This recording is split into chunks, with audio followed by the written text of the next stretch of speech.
And all I know is you're fine when you do what you do. And babe, I wanna make you mine. When I see those hips move, I'm thinking. Warahmatullahi wabarakatuh. Hai guys, masih dengan saya Muhammad. Sekarang mungkin agak sedikit berbeda. Saya ada di ballroom di Osastri, yang itu di bilangan Buah Batu. Nah di sini sekarang saya bersama sektor 22 yang dipimpin oleh dan sektor 22 yaitu Pondan Infantri Ekti Gustiawan akan mensidak. Ada sidak kepada hotel tersebut karena diduga ada penyalahgunaan saluran pembuangan dari hotel ini. Nah di sini hadir juga dari instansi terkait, SKPD yang terkait. Di antaranya ada DLHK, Kota Bandung baik dan Jabar, kemudian juga ada Satpol PP juga. Nah kita akan lanjut dengarkan seperti apa di tempat di belakang saya ini. Kita melakukan sidak lanjutan, ya, sidak lanjutan terkait permasalahan yang terdata yang terdata atau yang sudah pernah dilakukan sebelumnya. Kalau kami baca situ tahun 2018 sampai dengan akhir ini, di situ sudah ada baca yang tentang pidato sanksi. Ya. Tanggal 14 Juli kita melakukan pengawasan kembali. Itu tidak ada juga dan tadi gabungan bersama dan sektor 22 pada tanggal 13 Januari. Kondisinya masih seperti itu. Jadi Hotel Azrilia masih belum menagih sanksi administrasi paksaan pemerintah. Dan Hotel Azrilia tidak menggunakan waktu perbaikan bakti mutu air karena kita melakukan pengambilan lab masih seperti itu, belum ada perbaikan. Kami telah mencoba melakukan mencari data untuk Hotel Azrilia ini sebenarnya mereka izin apa yang mereka pegang dan mereka miliki. Ternyata setelah kami cek dan dicek, TDUP-nya saja pun mereka tidak memiliki, Pak.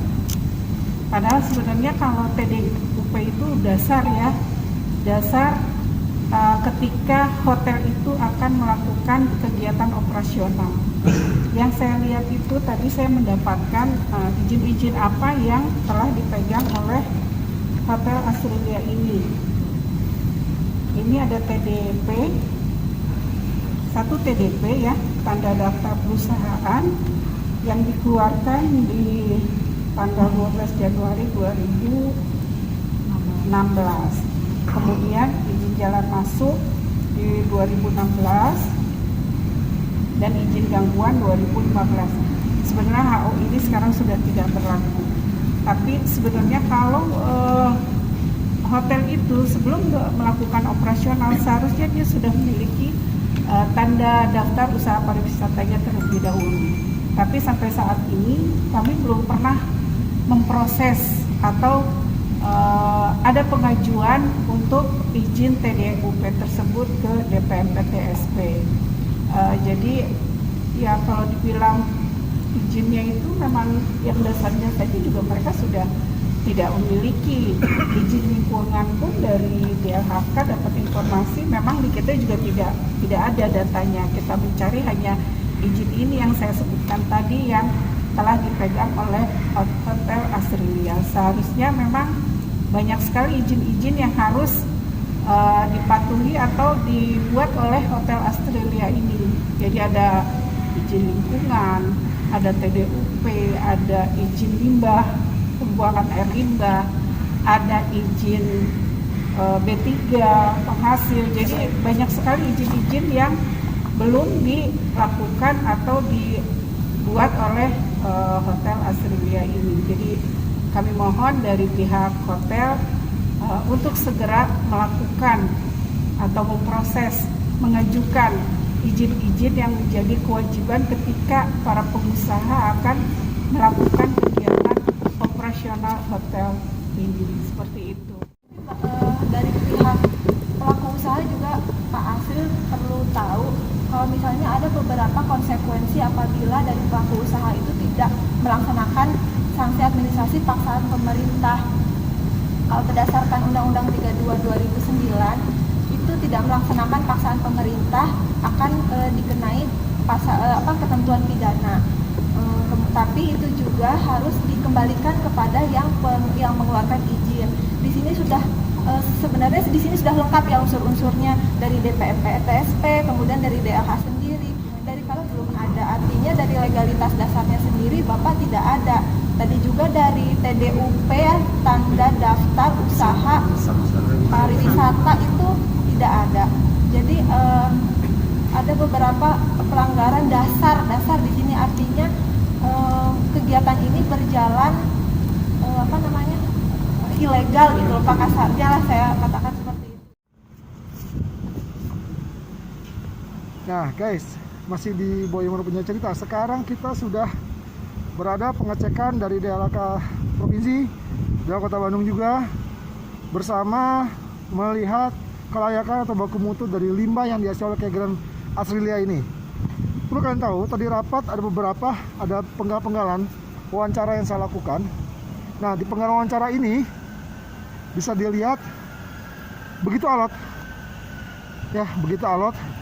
Hasilnya juga ternyata hotel ini dikategorikan sebagai ilegal. Karena izin usaha, izin lingkungan, izin segalanya semuanya sudah expired. Kita lihat nanti hasil seperti apa. Ini baru dikategorikan saja. Nanti kita lihat seperti apa. Sekarang kita akan melihat proses pengecekan baku mutu dari limbah ini seperti apa. Oke, langsung ya.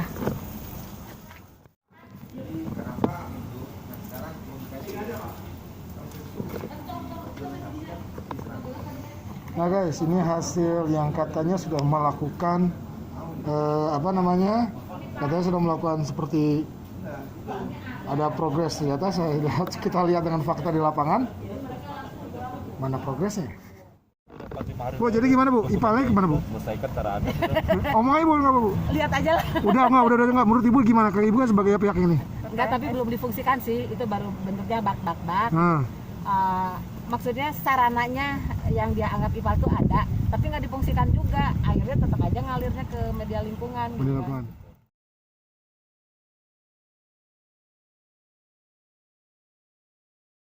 Poin yang ingin saya katakan Pak Ibu, saya tidak akan dapat IMB kalau saya tidak punya surat penelitian hidup Pak. Satu dari sekian banyak persyaratan itu, saya pasti tidak akan dapat IMB. Ya, jadi sebelum saya membangun aja, saya tuntaskan, apalagi tentu masukan dari dinas perizinan ya. Nah, itu semuanya saya lengkapi. Jadi yang aku katakan saya nggak punya ini, semua sudah lengkap. Cuman ada pengaduan kata Ibu Dinas Lingkungan Hidup tadi bahwa saya pengelolaan limbah saya nggak benar. Ya, apa yang beliau katakan sebetulnya saya akui lah. Kalau saya nggak benar, saya dapat bukti bahwa kajian saya itu, wah ini rupanya. Saya buatlah bak ini, bak belakang ini yang berapa bak saya masukin. Cuman memang tidak dikasih bakteri ya, cuma 5 bak. Nah, di air hasil akhirnya itu ada lemak yang merapuh segala macam, itu saya angkat, saya pisah gitu. Bahkan saya masukkan ke tumpukan tanah itu jadi subur. Nah, air itu saya tarik lagi ke belakang, saya tunggu lagi dengan 5 bak di belakang, itu saya saring lagi dengan eceng gondok. Nah, itulah hasilnya air itu sebelum saya buang pernah saya kasih. Pendiam kalau buka gitu. Nah, itu ya guys, udah kita bisa lihat seperti apa. Ternyata yang dibilang oleh ownernya bahwa ini sudah melakukan ini, tapi dengan mata kepala saya bisa lihat masih nol. Terus aja. Ya, nanti kita ngobrol-ngobrol lagi dengan pihak yang berkepentingan dengan itu.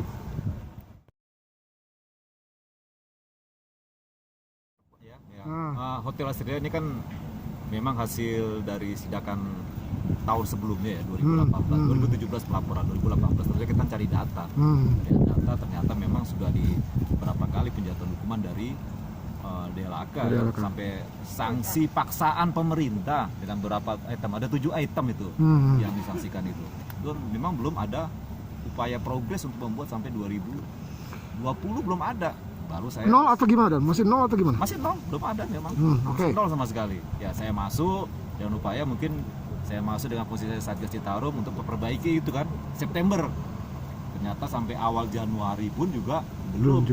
saya buatlah komitmen 2 minggu supaya bisa untuk pembuatan IPAL-nya saja, ya, dengan memberikan pendampingan tim, bukan berarti mewajibkan dengan dia, silakan, ya, dari aspek mungkin teknologi, ya, atau dari aspek untuk pengurusan fisik silakan kita bebaskan, ya, karena dia yang butuh bukan perlu kan itu.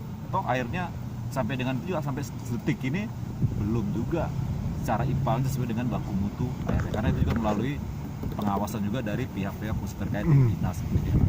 Itu yang kita lakukan. Oke, terus tindakan terakhir kan setelah dan nanti mungkin ada berita acara dan seperti tadi rapat tadi. Nah itu gimana tuh? Ya, tentunya dari hasil rapat secara gabungan bersama sesuai dengan fungsi dinas terkait wilayah, ya memang harus kata dari rapat tadi tentang permasalahan itu harus ada apa yang harus ditindaklanjuti kan. Terakhirnya berita acara itu kan untuk kesepakatan secara bersama, disaksikan semua kan begitu.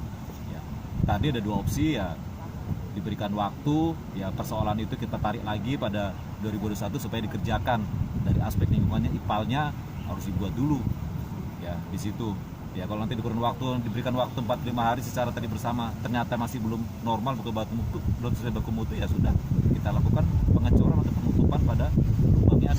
Itu hasil kesepakatan bersama secara dokumen, ya tetap secara beruntun juga harus disesuaikan. Ya kalau itu juga tidak bisa juga, ya berarti nanti penutupan secara operasional sesuai dengan fungsi dinas terkait yang ada. Baik, terima kasih Dan. Nah, kalau seperti ini jatuhnya gimana? Ini kan pembakaran namanya. Pembakaran nanti Pembakaran sampah itu pernah jadi Perda 9 tahun 2000. B3. Ini sampah dibakar. Kena undang-undang sampah. Sama juga. Nggak boleh ada insenerator. Karena mereka dibuang dengan dibakar. Berarti masuk pelanggaran Bu ya? Ya, masuk lagi ini ke undang-undang sampah gitu. Min, cek mana Min? Sedikit aja. Ini gimana Min? Dari hal ini kalau dilihat dari lapangan beberapa kali gimana Min? Ya, jadi pada intinya untuk dari pihak Grand Astel itu sudah diberikan sanksi administrasi berupa paksaan pemerintah. Namun tak kunjung dilaksanakan untuk optimalisasi atau sanksi yang sudah diberikan tersebut. Nah, ini adalah hari di mana kita kumpul semua perangkat daerah, PD, dari DLHK, DPP TSP, Dismutpar, DLH Provinsi, Sektor 22 didampingi dengan beberapa dari kewilayahan itu untuk mencari poin di mana harus seperti apa mereka itu kan. Nah, karena periode 3 tahun belakang itu tidak ada upaya sehingga harus ada. Tapi tadi kita sudah buat kesepakatan, beberapa PP sudah ada juga. Di sini kita berikan waktu 45 menit, 1 bulan setengah atau 45 hari kan. 45 hari kerja ya Min ya? Optimalisasi 45, bukan 45 hari kerja, 45 waktu kalender. Waktu kalender ya? Oke.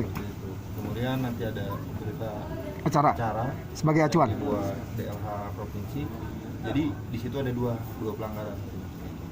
Yang pelanggaran pertama adalah tentang tidak adanya upaya dalam mengoptimalisasikan air limbah yang berpotensi pada lingkungan, termasuk Undang-Undang 32. Dan yang kedua itu tentang perizinan lingkungan, karena dokumen berupa UPL, kemudian perizinan lain-lainnya itu sudah expired semua. Seharusnya dari PU-nya ya. Dari kajian-kajian itu mereka pun seharusnya paham dan mengerti. Bukan hanya buat kajian, udah jadi acuan. Kajian itu tidak bisa seperti itu. Apabila ada yang di kamar yang di itu kan yang dirubah, ya itu kajian harus direvisi juga. Baik. Nah guys, masih di Boy Umar punya cerita nih. Nah tadi kita sudah sidak, ternyata ini udah sidak kesekian kali dari Sektor 22 Satgas Citarum Harum. Dari hasil yang bisa dilihat bahwa solusinya adalah nanti akan diberikan berita acara baik dari owner pihak hotel dan dinas-dinas yang terkait di dalamnya. Sektor 22 Satgas Citarum Harum, kemudian ada DLHK Kota Bandung, ada DLH juga KLH juga Provinsi Jabar, juga ada dari kewilayahan juga untuk mendatangkan berita acara yang tersebut yang harus ditindaklanjuti oleh pihak hotel itu yang diwakilkan oleh namanya Pak Asril ini, yaitu Grand Asrilia tadi, pemilik hotelnya. Nah, bisa diambil kesimpulan di sini bahwa ketika mengurus perizinan apapun pelaku usaha harus diperhatikan satu adalah izin lingkungannya seperti apa. Dari izin lingkungannya, izin lainnya, izin bangunan, izin apa, IMB semua sampai TDUP-nya itu juga harus dilakukan. Nah, bila salah, ya akui salah gitu dan diperbaiki langsung, bukan mengeyel begini. Nah, itu yang saya dapat, kesimpulan yang saya lihat seperti itu. Nanti kita jumpa lagi di liputan berikutnya ya. Oke, saya Boy Umar, pamit. Assalamualaikum warahmatullahi wabarakatuh.